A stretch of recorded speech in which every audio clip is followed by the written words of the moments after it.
Okay, hey everyone, thanks for joining me. It's James again from Cook For Your Bird. Speaking of which, she's going to be home in about 20 minutes, so I really need to move it to get this done. I said I'd have this done in time. Okay, so what we're going to do, we're going to make a parfait. Now, parfait, basically, in the dessert sort of context, is a frozen mousse. It's not like ice cream, that's made slightly differently to get the texture. But a parfait is a very easy way of doing a kind of an alternative to ice cream at home. So this particular one I'm going to do, it's going to be an Earl Grey is in tea, infused parfait with some spices in there as well. But I'm going to do it very quickly because we really need to get it going. Okay, now there are two things you actually do need to do this. One, you need a freestanding mixer, because you need to be able to that whisk to be going without you having to stand there whisking. The other thing you need is a thermometer to get your temperature right. You can do it by experience and eye, but only when you're a true master with sugar. So by thermometer, I mean one like this. They don't cost much, 10 quid. You can buy expensive ones, but what I generally find is I invariably break it, leave it on the side, it melts, something is wrong. So I think just buying a cheaper one serves the purpose just fine, and it's not a problem when I break it. Okay, so with these two things, right, what we're going to do, basically a parfait is going to consist of two things. There are different recipes. This particular one, I'm doing it this way, which I'll explain for later. Okay, so we're going to do, our egg base is going to be called pâté bon. And all that is, it sounds technical, all it is egg yolks and sugar, and maybe a bit of liquid. In this case we use a dash of tea. The only thing is we're going to take the sugar to a certain temperature. This changes the way the sugar kind of is when it's cool. It makes it into like a syrup, which gives a particular volume to it. Then to that, we're just going to add some cream. Cream that we're going to softly whip. We've got some flavour in there as well. The two come together, nice and light and airy. It goes into some moulds, you freeze it, that's it, you're done. Okay? So let's crack on with this real quick. So, pâté bon. So here I've got 2 egg yolks. In they go there. Now, on top of the egg yolks, I'm going to pour, what I've got here is, it's just a bit of tea. Earl Grey tea, because that's the theme of the dessert. It just helps get more flavour going off in there. Okay, what we're going to do is we're going to get these whisking up, but while they're whisking, this is the critical thing that we're going to get going. We're going to get our sugar up to temperature. So what we're going to do, for each egg yolk you go a big spoonful of sugar. Don't worry, a lot of it ends up remaining in the pan, that's why you're going to kind of go a bit over the top. So 2 egg yolks, 2 spoonfuls of white sugar. Caster sugar is best, this is all there. If you're going to granulate, that's fine. And what we're going to do, we're going to add a dash of water to this, get it on the boil, and we're going to boil it with the probe just setting like that, with the temperature reading going. And what it is, we want to get it to 121 degrees. 120, 121 degrees. So what we're going to do, because I've got to bring it over from the hob here, at 119 degrees, I'm going to take it off the hob, bring it over here, and you'll see what we do. Okay, right, so let's get this on. Okay, so I'm trying to be quick here. So here's my syrup. I've taken this to 120 degrees. I just cooled it a touch so it didn't get any hotter. What we're going to do, I've already set this going so it's been whisking a bit. So we're going to get this going whisking. I'm going to drizzle this over really slowly.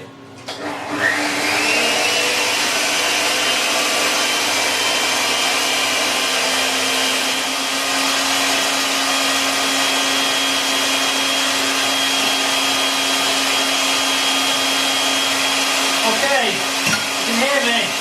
So we're going to keep that whisking until it's cool. That's why you need a freestanding mixer. We're just going to leave that now for the next 5 minutes. Now's the time to soften with the cream. Get your containers ready. I'll speak to you in a minute.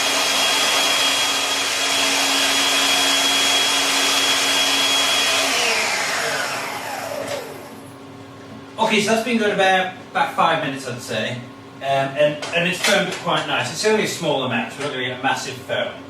There are lots of ways using pâté bon. It's such a wonderful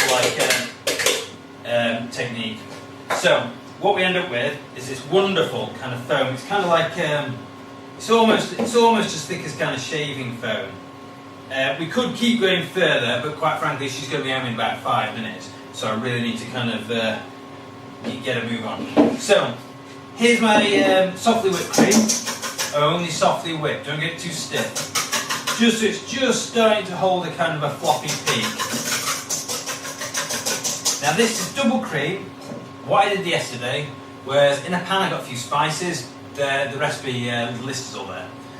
So I've got some spices, a bit of orange peel, and a couple of tea bags. And just got an infusion, brought it to the boil, drop of water, brought it up to the boil, simmered it for a second, turned it off, just let it sit there. When it's cool, drained it off, sat overnight. And what I've ended up with is a nice kind of tea-infused cream, nice and aromatic. Got some of the spice and stuff going there.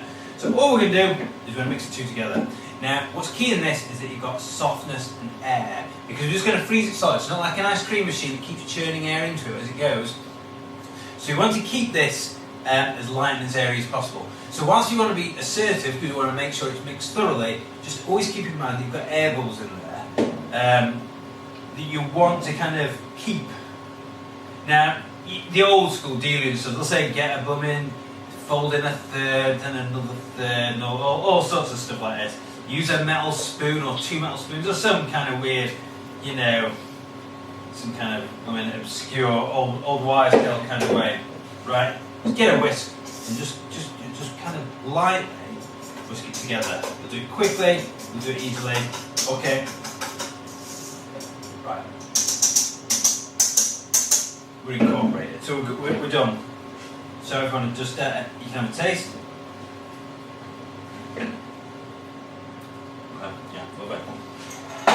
So, use a mould of choice. Now you can have little bowls if you want to use little bowls.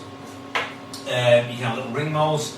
I use these. What this is, you can buy ring moulds from shops. They generally tend to be very expensive, I think, what you get. So what I did, I went to B&Q. I got an aluminium, I think it's an antenna pole or something. Piece of aluminium tube, a hacksaw, and some sandpaper for metal. And I chopped it up, sanded it around. And now I've had these years now. I use them a lot. So it's up to you. Go and buy some, or make your own. Bit of foil on the bottom. Got a little tray over here. Okay, so get these. Just get whatever moulds you've got. Get them filled in. And then what we're going to do is just going to pop it in the freezer, give it a few hours, and then they'll be done. And that's a parfait. So now there's another way to do a parfait where you basically make a custard and then fold whipped cream through it. That works in some instances, but it tends to be a firmer set. So if you ever had ice cream, like in a restaurant or whatever, and it's rock hard, or even a frozen parfait and it's rock hard, you don't want it rock hard. It means it doesn't eat very well. It doesn't taste very good. That's why I use pâté bomb. When it freezes much softer than if you do it the other way. That's why I like doing it. But the reality is, you do need those two bits and pieces. You do need a thermometer to do it, and you do need a freestanding mixer. Without those, you can do it, and I was doing it just the other week, but oh, it was a nightmare. Absolute nightmare. I would not advise it, and it's difficult to kind of get it right as well. This, because of the pâté bomb in it, because it's sugar, and because of the fact that you've already kind of created a kind of aerated structure from it, that will only just kind of sit there as it freezes, it should be quite a nice soft set, even when it comes straight out of the freezer. See, when you're making ice cream properly, it's the fact that it keeps on folding it and stirring it while it's freezing it that can make ice cream, plus a few other tricks up the sleeve. But fundamentally, that's what gives you the softness of ice cream. Because there's lots of air being incorporated into it as you go. Now, always fill these right to the top as high as you can go. Because what happens is it freezes, the bubbles will kind of just kind of collapse just a little bit. So if you do it just to the rim, you'll end up with a slightly below the rim. So it depends how much it matters. Okay? Okay, that's how you do a parfait. Dead easy, nice texture. You can put different flavours in as and when you want. It's just a case of a puree to get the cream, a certain flavour, or a different infusion. Dead easy. It's a really nice element to add to a dessert. And of course, once in the freezer, I don't need to eat them today. Tomorrow, a week's time, they'll freeze for a good few weeks before they start getting crystalline. Okay, well, I hope you have a go at this. I need to clear up, just going to be home soon. Thanks for watching. I hope this is of some use, and I hope the videos that I do in the future will be of some use. Thanks for watching. This is James, and this is Cook for Your Bird. Cheers.